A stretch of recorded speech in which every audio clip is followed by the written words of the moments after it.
coachable tayo, lalong-lalo na po sa mga kaka-join lang, mga less than a month ka pa lang or less than 2 months. Okay, so be coachable po. No? Meron po tayong mga trainings dito, guys. Okay, dapat po, kumbaga para tayong mga sponge, no? Kung ano yung mga tinuturo sa atin ng ating mga global uplines o power uplines po, ano, na have gone ahead of us, please po, be coachable. Okay, kasi po ayaw naming makakommit kayo ng mga mistakes na ginawa namin noon.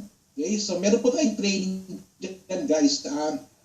Attend na po kayo ng ating webinar every Wednesdays. Okay, so Wednesday po meron tayong training on how to build this business po in the right foundation. Okay, so that's the number 2 po, yung being coachable.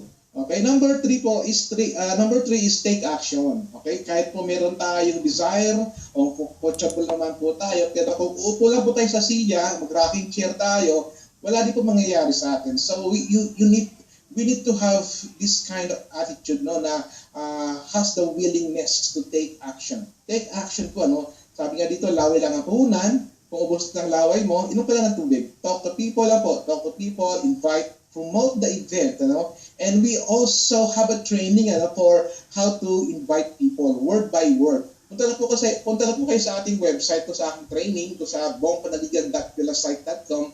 Simple lang po yung training na yan, It's only a few minutes. Kumbaga, how to invite people. Okay, guys? So, just promote our webinars. Dito po